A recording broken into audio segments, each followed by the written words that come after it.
ओहो न्यूज के सभी प्यारे दर्शकों को मेरा प्रेम पूर्वक प्रणाम। मैं हूं आपके साथ शैलेंद्र भंडारी।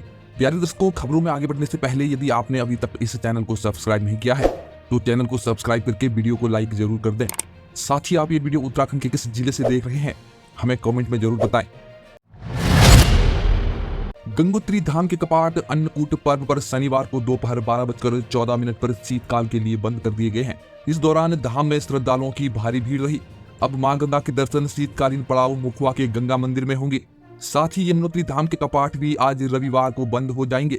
कपाट बंदी के समय धाम हर हर गंगे के जयकारों से गूंज उठा। इस सीजन यात्रा काल के दौरान गंगोत्री में 8,11,000 और यमुनोत्री धाम में 7,10,000 तीर्थयात्री पहुंचे। देश के पहले महिला सैन्य नौकायन अभियान का शनिवार को देवप्रयाग संगठन से शुभारंभ हुआ। बीएसएफ और नमामि गंगा के तहत इस 53 दिवसीय अभियान में गंगा की स्वच्छता और महिला सशक्तिकरण का संदेश दिया जाएगा। बीएसएफ की आईजी राजा बाबू ने हरी झंडी दिखाकर अभियान को रवाना किया। 2500 किलोमीटर की इस यात्रा में 20 महिला जवान गंगा तट के 43 शहरों में स्वच्छता का संदेश देंगी। अभियान 24 दिसंबर तक चलेगा और इसमें सभी प्रतिभागियों ने 6 सप्ताह का विशेष प्रशिक्षण लिया है। उत्तराखंड सरकार की नई युवा नीति और बॉर्डर और आपदा प्रभावित क्षेत्रों में रहने वाली महिलाओं के लिए जेंडर बजट का प्रावधान किया जा रहा है। पहाड़ी इलाकों से युवाओं के पलायन को रोकने और महिलाओं को आर्थिक रूप से सक्षम बनाने के लिए स्वरोजगार योजनाओं को शामिल किया जाएगा। युवा कल्याण मंत्री रेखा आर्य ने बताया कि नीति में पहाड़ी और सीमावर्ती क्षेत्रों की महिलाओं की विशेष चुनौतियों का ध्यान रखा जा रहा है। उम्मीद है कि जनवरी तक नीति का ड्राफ्ट तैयार कर कैबिनेट में पेश किया जाएगा। बॉलीवुड अभिनेता राजपाल यादव अपनी नई फिल्म भूल भुलैया 3 की सफलता का आशीर्वाद लेने प्रसिद्ध कैची धाम पहुंचे। उन्होंने बाबा नीम करोली से शांति और शक्ति का अनुभव करते हुए कहा कि बाबा का आशीर्वाद उन्हें जरूर सफलता दिलाएगा। फिल्म में राजपाल छोटा पंडित का किरदार निभा रहे हैं, जो शुक्रवार को रिलीज हुई है। इस दौरान झारखंड के राज्यपाल संतोष गंगवार भी कैची धाम पहुंचे और बाबा के दर्शन और आशीर्वाद लिया। मंदिर प्रबंधक ने उन्हें बाबा पर आधारित पुस्तक भेंट की और धाम के विषय में उन्हें जानकारी दी। उत्तराखंड के आयुर्वेद विभाग ने योग और स्वस्थ जीवन शैली को बढ़ावा देने के उद्देश्य से राज्य के विभिन्न जिलों में 10 योग वेलनेस केंद्र खोलने की योजना बनाई है। इन केंद्रों में प्रशिक्षित योग अनुदेशक नियुक्त किए जाएंगे, जो स्थानीय लोगों को नियमित योगाभ्यास और दिनचर्या के बारे में जानकारी देंगे। पहले चरण में उत्तरकाशी, चमोली, चंपावत, नैनीताल और पिथौरागढ़ जिलों में केंद्र खोले जाएंगे। केंद्र सरकार की ओर से प्रत्येक केंद्र को 7 लाख रुपए वार्षिक अनुदान मिलेगा, ताकि दूरस्थ इलाकों में योग के प्रति जागरूकता बढ़ाई जा सके। आरुषि निशंक, जो एक प्रसिद्ध कथक नृत्यांगना है और अभिनेत्री है, अब उत्तराखंड की संस्कृति को बड़े पर्दे पर लाने का सपना लेकर बॉलीवुड में सक्रिय है। पर्यावरण संरक्षण और महिला सशक्तिकरण के लिए स्वस्थ गंगा अभियान के माध्यम से कार्य कर रही आरुषि ने कई मौकों पर उत्तराखंड की पहचान को बढ़ावा दिया है। आरुषि महिला प्रधान फिल्मों में जोर देती है और ग्रामीण महिलाओं को आर्थिक रूप से सशक्त बनाने के लिए अनुदान भी उपलब्ध करवाती है। उनके प्रयासों से बॉलीवुड में महिलाओं के प्रति सोच में बदलाव आ रहा है। उत्तराखंड में जल जीवन मिशन के कार्यों में पिछड़े जिलों की निगरानी बढ़ा दी गई है। मुख्य सचिव राधा रतुड़ी ने सभी जिलाधिकारियों को साप्ताहिक रिपोर्ट शासन को भेजने के निर्देश दिए हैं। कई जिलों में नल कनेक्शन 100% हो गए हैं, लेकिन उनमें से केवल 6,000 गाँव में ही पूर्ण जल आपूर्ति प्रमाणित हुई है। वन विभाग की अनुमति और बजट की कमी के कारण कुछ कार्यों में बाधा उत्पन्न हो रही है, जिनकी अलग से सूची तैयार की जा रही है ताकि राज्य स्तर पर शीघ्र निर्णय लिया जा सके। उत्तराखंड की 21 जल विद्युत परियोजनाओं पर केंद्र की ओर से गठित मंत्रिमंडल उप समिति ने राज्य से जवाब मांगा है। इन 2123 मेगावाट की परियोजनाओं पर जल शक्ति मंत्रालय ने 2019 की बैठक का हवाला देते हुए सवाल उठाए थे। राज्य का तथ्य है कि इनमें से 11 परियोजनाएं विवादित नहीं है और 10 को सुप्रीम कोर्ट की सहमति से मंजूरी दी है। उप समिति अब अपनी रिपोर्ट सौंपेगी, जो इन परियोजनाओं का भविष्य तय करेंगी। यूजेबीएनएल के एमडी ने जानकारी दी कि उप समिति के लिए रिपोर्ट तैयार की जा रही है। केंद्र से मिलने वाला राजस्व घाटा अनुदान 2026-27 तक शून्य हो जाएगा, जिससे उत्तराखंड सरकार को वित्तीय चुनौतियों का सामना करना पड़ेगा। 2021-22 में 7,772 करोड़ रुपए का यह अनुदान 2024-25 में घटकर 4,916 करोड़ रुपए रह गया है। इसके चलते राज्य सरकार राजस्व बढ़ाने के नए स्रोतों की तलाश में है, जैसे कि नदी और झरनों के पानी के व्यावसायिक उपयोग पर शुल्क लगाना। मुख्यमंत्री ने सभी विभागों को आय बढ़ाने और खर्चों में कटौती करने का निर्देश दिया है। उत्तराखंड में नवंबर की शुरुआत के साथ ठंड का एहसास बढ़ गया है। पर्वतीय क्षेत्रों में सुबह शाम हल्की ठंड महसूस हो रही है, जबकि मैदानी इलाकों में दिन के समय धूप खिल रही है। मौसम विभाग के अनुसार 5 नवंबर तक राज्य में मौसम शुष्क रहेगा। दून में दिन का तापमान 30 डिग्री और न्यूनतम 16 डिग्री के आसपास रहने की संभावना है। शनिवार सुबह हल्की धूप छाए रहने का अनुमान है, जिससे ठंड बढ़ने के आसार हैं।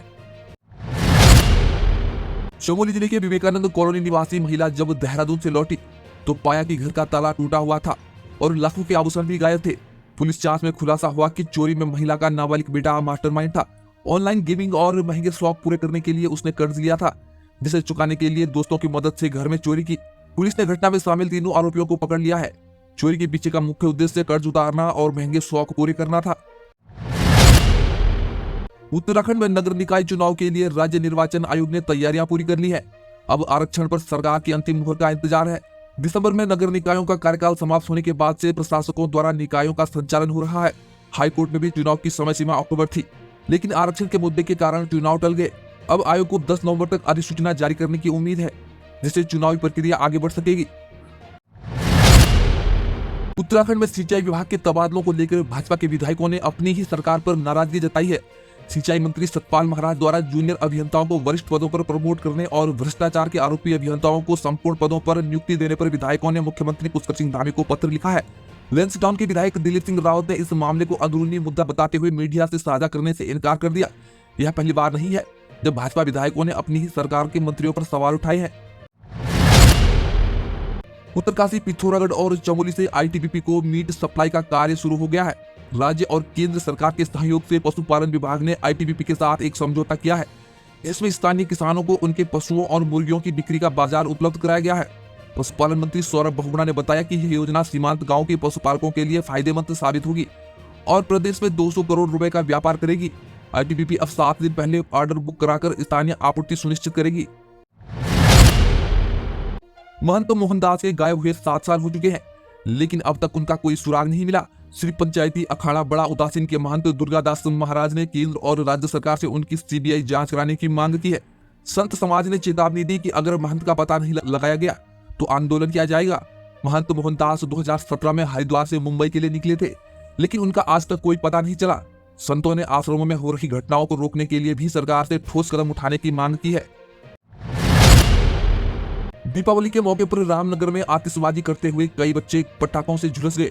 6 साल का एक बच्चा और अन्य कई लोग चोटिल हुए, जिन्हें स्थायी चिकित्सालय में भर्ती किया गया है।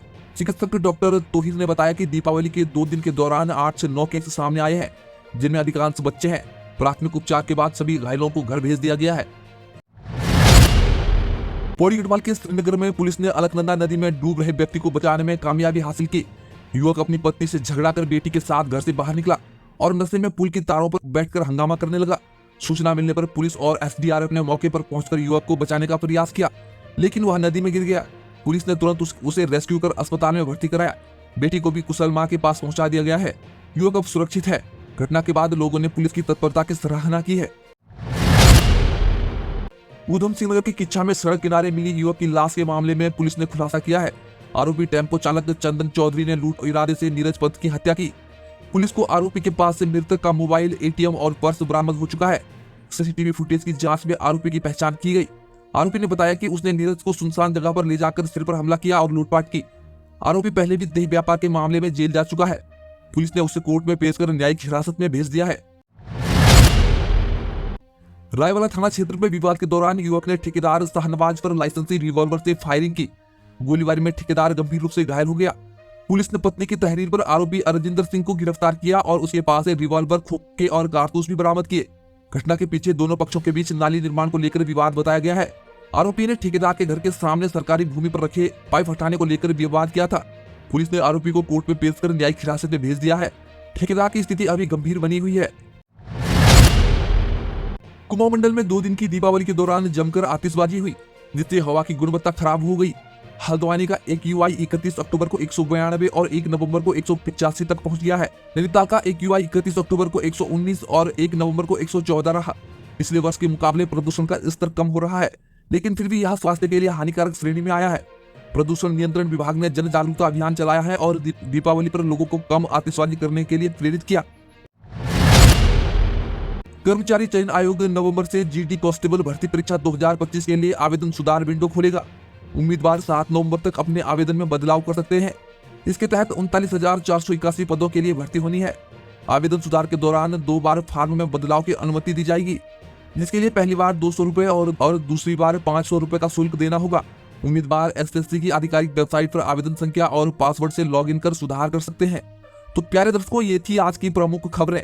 आपको इनमें से कौन सी खबर सबसे महत्वपूर्ण लगी है, हमें कमेंट में जरूर बताएं। हम रोजाना ऐसी ही ताजगी से भरी खबरों के साथ आपके पास आते रहेंगे। तब तक के लिए ओहो न्यूज को सब्सक्राइब करें, वीडियो को लाइक करें और चैनल को सब्सक्राइब भी करें। नमस्कार।